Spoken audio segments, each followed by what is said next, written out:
I bought my grandma $1 million home for her retirement. Came back to find her scrubbing floors for my sister.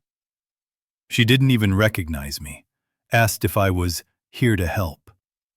Meanwhile, my sister lounged barefoot on my couch while her kids trashed the walls. My name was gone from the mailbox. My grandma was living in the laundry room. And that's when I called my lawyer. Hi, I'm Mason, 35, and 3 years ago, I boarded a flight home thinking I'd surprise my family. Instead, I walked into a house I'd bought, paid in full, $1.05 million, and found my 81-year-old grandma scrubbing floors like she was staff. She didn't even recognize me. My boots echoed in the hallway before I saw her. Frail, hunched, dressed in some worn-out apron with a dust rag tucked in her waistband. Her hair had thinned out since I'd seen her last, but it was her. Grandma Rose. My safe place. The woman who taught me to ride a bike, tie a tie, and make pancakes that didn't look like roadkill. She turned and blinked, squinting up at me like I was a stranger. "Can I help you, sir?" she asked. I froze. Not because she didn't know me. I mean, that hurt like a gut punch. But because she was holding a mop. In the home I bought for her comfort, her retirement, her peace. My brain did that thing it does in emergency situations. Zoomed out. Took stock. The marble floors were smudged. Toys everywhere. Noise. Cartoons from the living room. A baby crying. Someone laughing. Then I saw them. My sister Melissa, barefoot on the leather couch, scrolling her phone, surrounded by snack wrappers. Her youngest was tossing cereal at the dog. The older two were drawing on the walls with dry erase markers. My couch. My walls. I cleared my throat. Loud. Melissa looked up, frowned, then her eyes went wide. "Mason?" she said, like I was the weird one. "What are you doing here?" I walked in, quiet, controlled. "This is my house," I said. She laughed. "Your name's not on the mailbox anymore. We took that down last year." I turned to Grandma. "Why are you cleaning?" She smiled small, the kind of smile you fake when you're embarrassed. "Oh, I help out a bit. Keeps me moving." "She lives here," Melissa cut in. "We gave her the guest room. She likes it." I nodded slowly. "So the woman I bought this house for is your maid now?" Melissa rolled her eyes. "Oh my God, don't be dramatic. It's not like that." She didn't even stand up. I turned to Grandma again. "You doing okay?" Her lip trembled. "I don't want to make trouble." That did it. My throat burned with something too sharp to swallow. I dropped my bag and pulled out my phone. "What are you doing?" Melissa asked. "Calling my lawyer," I said. "It's time to set things right." She sat up finally, panic in her voice. "Mason, don't overreact." I walked out to the porch and let the door swing shut behind me. My fingers shook as I dialed, not from rage, from clarity. I had given them everything, and now I was about to take it back. The lawyer picked up on the second ring. It was after hours, but I wasn't calling to chat. "Derek, it's Mason. We need to revisit the deed transfer. Today." There was a pause. Then, "They did something, didn't they? Grandma's cleaning floors like she's a maid in the house I bought for her. My sister and her kids moved in and shoved her in the guest room." "Jesus." "Yeah. So tell me we have options." We did. Because when I bought that house 3 years ago, cash offer, fast close, I'd done it in my name only, with a clause to let Grandma stay as long as she wanted. No mortgage, no lease, just ownership. But 3 months after I'd left for my contract overseas, Melissa had asked for the keys. "Just to check on things," she'd said in a voicemail. "I can keep an eye on the place." I'd been stupid, busy, too trusting. I mailed her the key, and just like that, she moved in like it was hers. I walked back inside while Derek pulled up the original documents. Melissa was pacing now, waving her phone around like she was about to call backup. "You're blowing this up over nothing. Grandma likes it here. We all do. It's a family house." I nodded. "So why'd you take my name off the mailbox?" No answer. The living room smelled like old fries and spilled juice. My nice rug was wrecked. There were crayons melted into the baseboard heater. The baby screamed again, high-pitched and ignored. Grandma shuffled into the kitchen and opened the fridge. It was nearly empty except for energy drinks, 2 boxes of kid yogurt, and a half-eaten rotisserie chicken. She pulled out a carton of eggs and dropped one. She gasped and bent to pick it up. That's when I stepped in. "Sit down, Grandma," I said. "You're not cleaning another damn thing in this house." Melissa threw her arms up. "Oh my God, you haven't been around.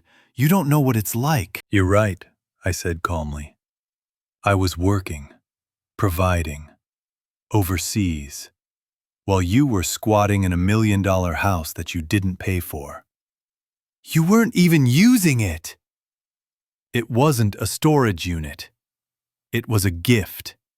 For her." I pointed to Grandma.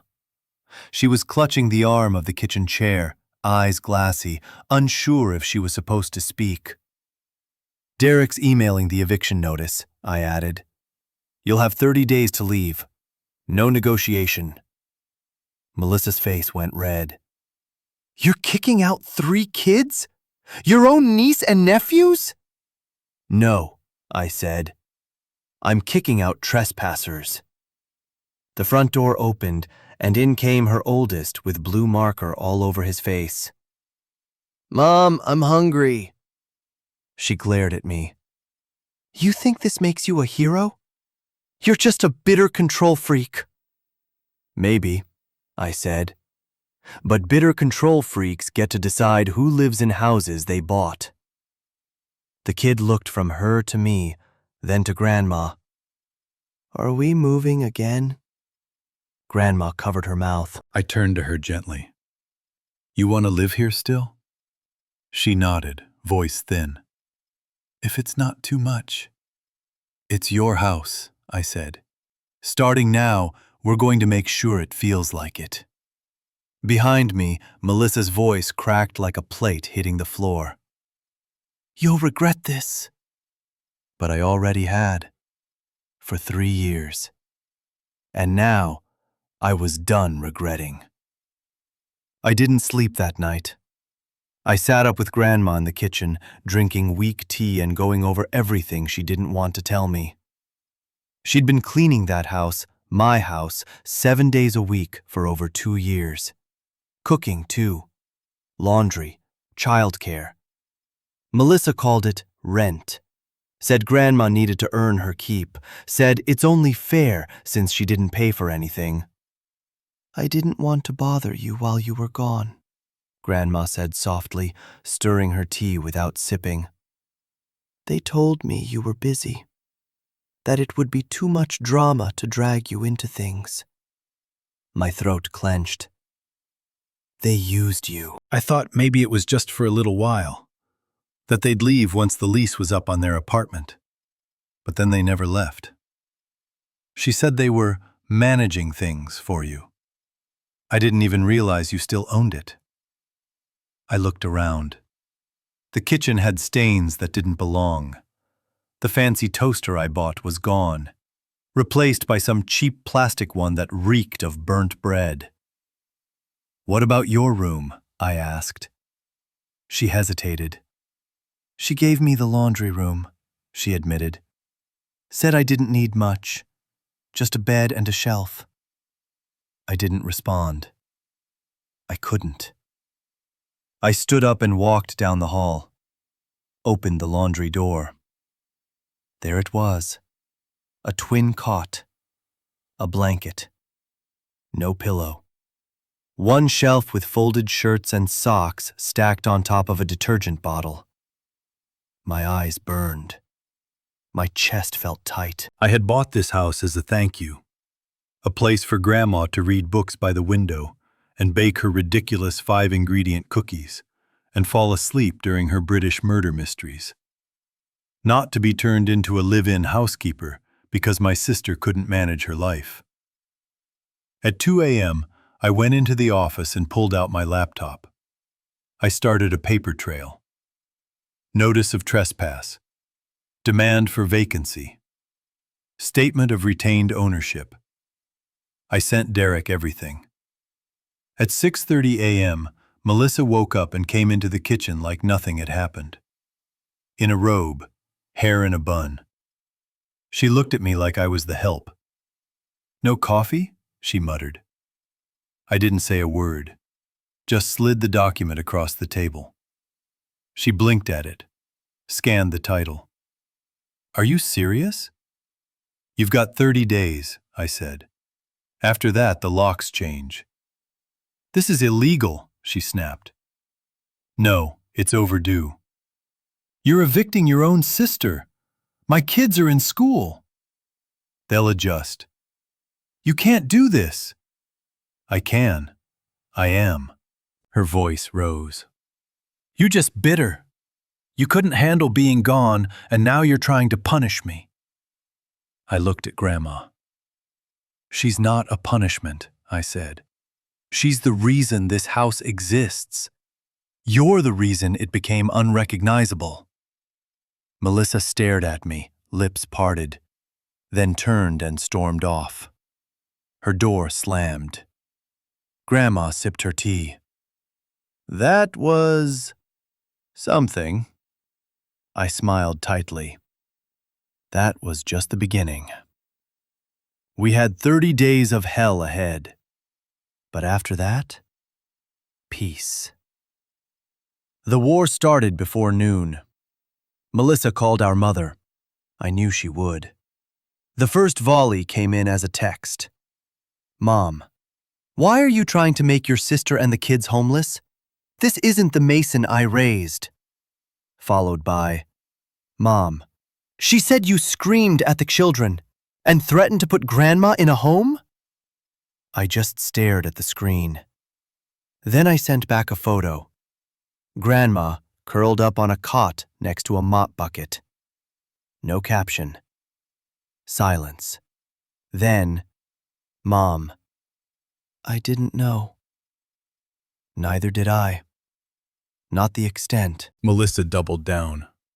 She posted some sad little monologue on Facebook about being a single mom just trying her best, and some people value property more than family. Her friends jumped in immediately, throwing prayers and "you deserve better" like confetti. She made it sound like I was some rich villain kicking kids onto the street because they colored on the walls. I didn't respond, because I didn't have to. The next morning, Derek called.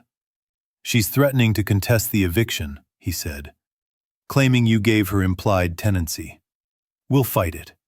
Your paperwork's clean. But Mason..." "Yeah?" "She's already got a lawyer, and it's not a cheap one." Of course she did. And I knew exactly who paid for it. Her boyfriend. An HVAC contractor named Dustin with a temper problem and a lifted truck he couldn't park straight. He'd moved in 6 months ago. No rent, just noise.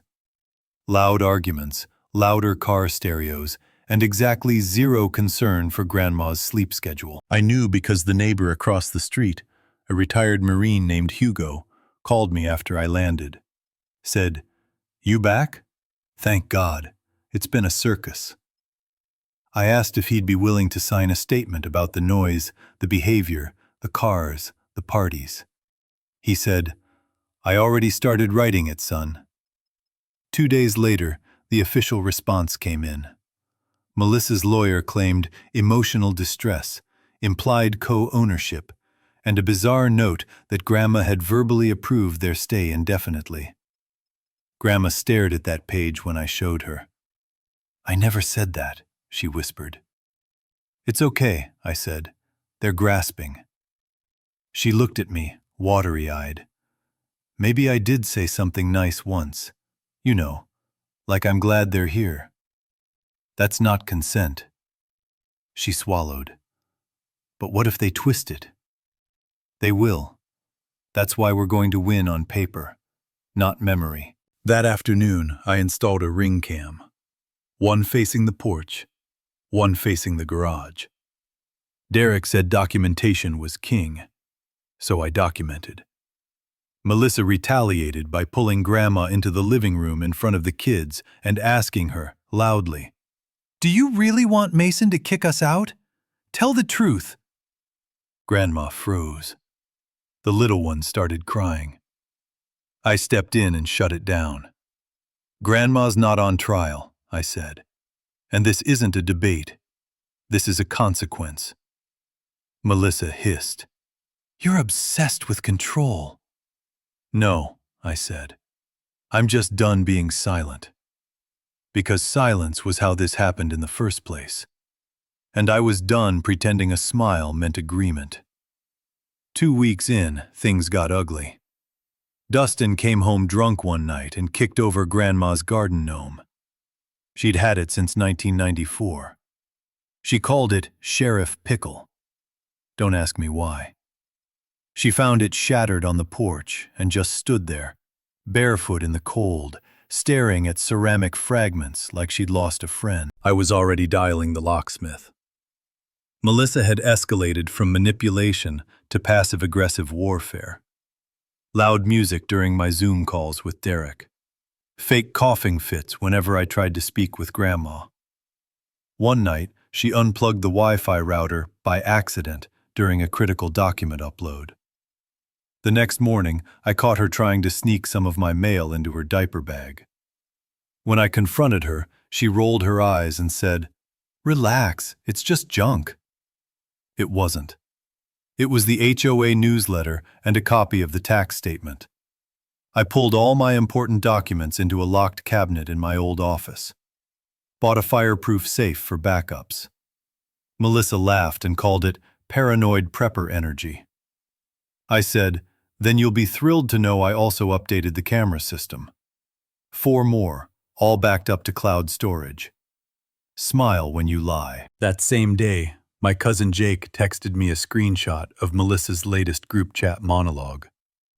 She was telling people I was unstable, that Grandma was confused, and that I might not even own the house anymore.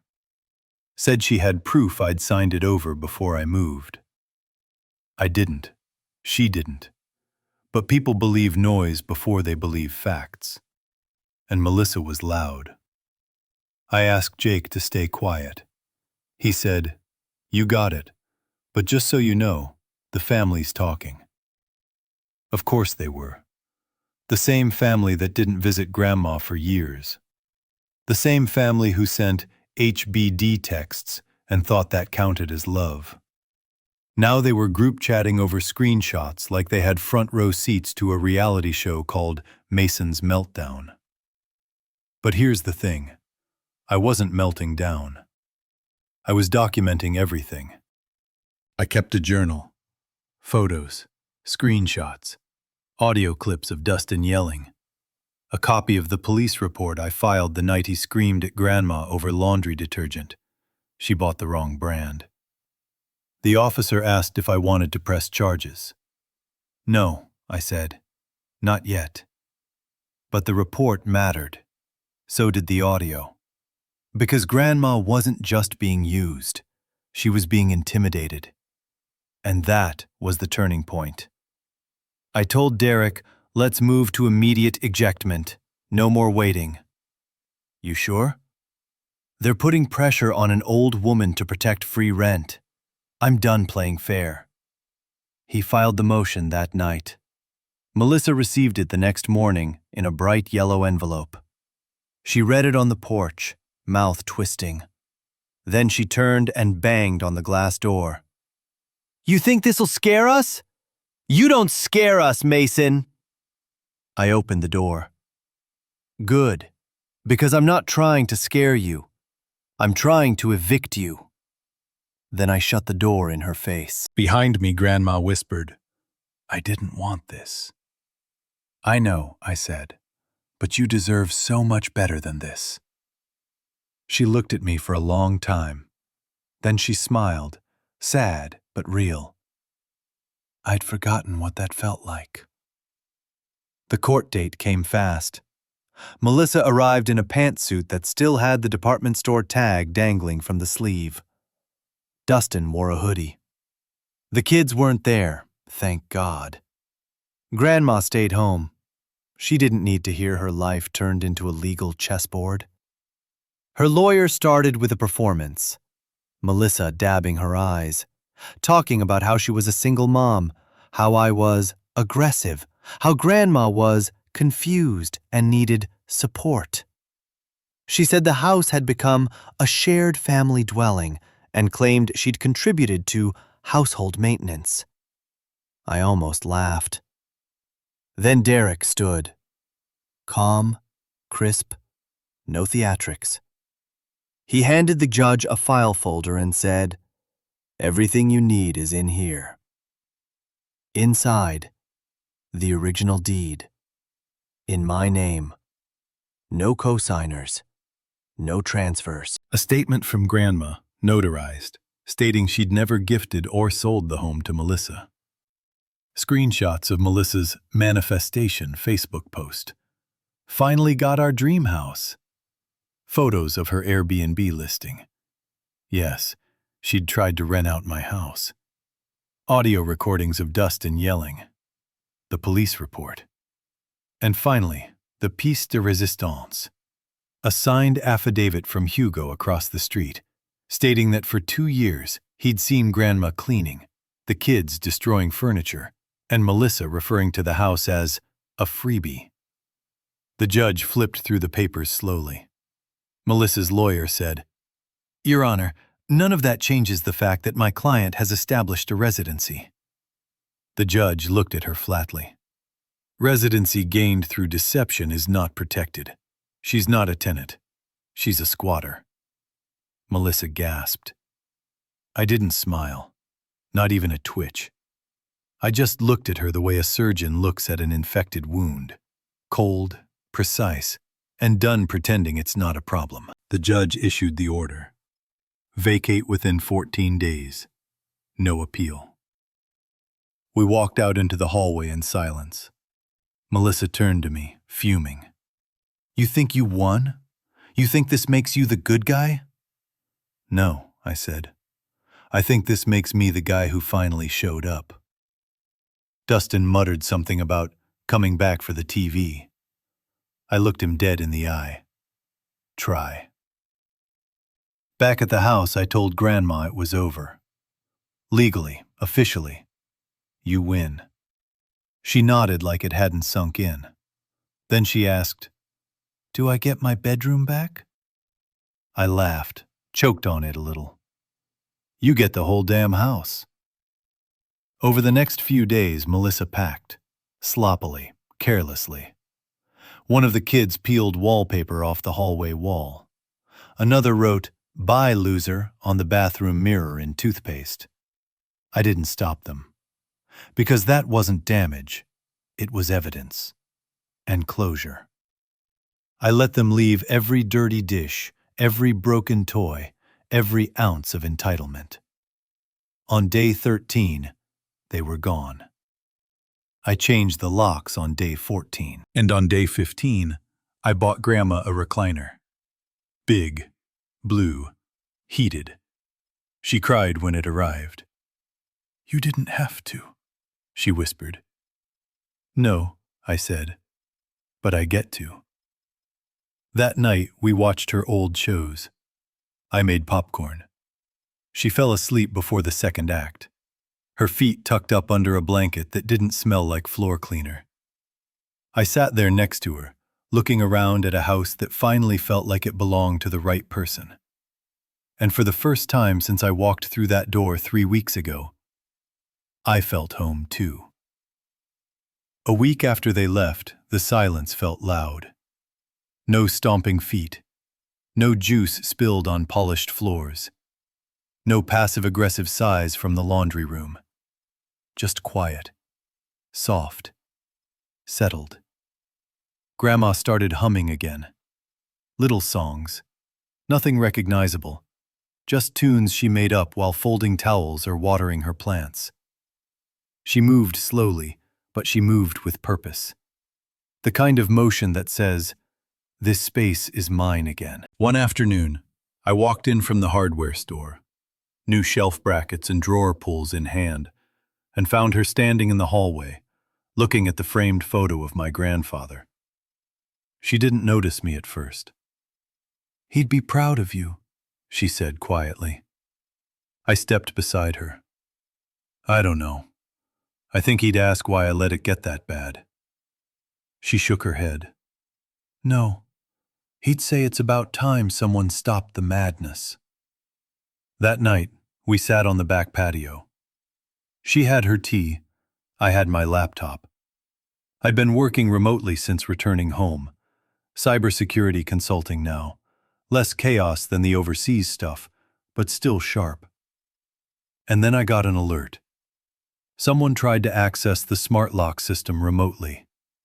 I checked the IP. Dustin. They'd kept the app. I smiled grimly, disabled the profile, then updated the camera permissions. He tried again the next day. I called Derek.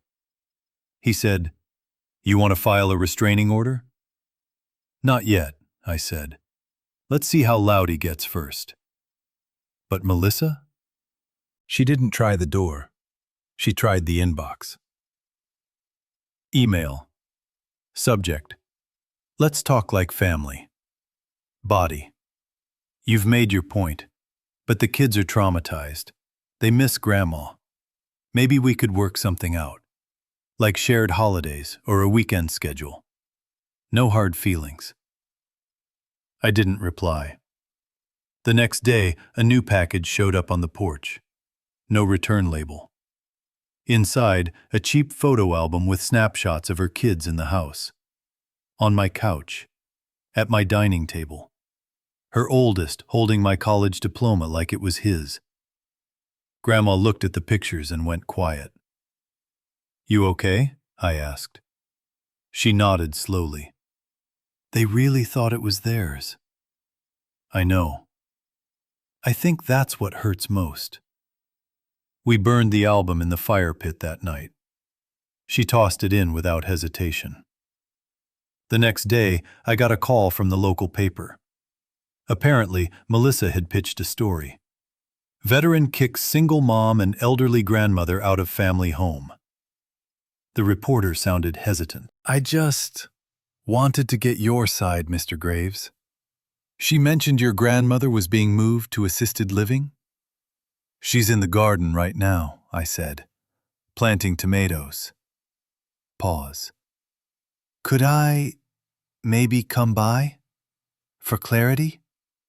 "You can come by," I said, "but bring a camera, because she wants the world to see her new sunflowers." Grandma laughed when I told her. "If they're going to talk," she said, "they might as well see the truth." The article came out 2 days later. Headline: "Not a victim. 81-year-old fights for her home and wins." The photos were perfect. Grandma in her garden gloves, me tightening a gate hinge. The house behind us, clean and calm. Melissa was furious, left voicemails, called us media manipulators. But you can't manipulate what's real. You can only return to it. And that's what we did.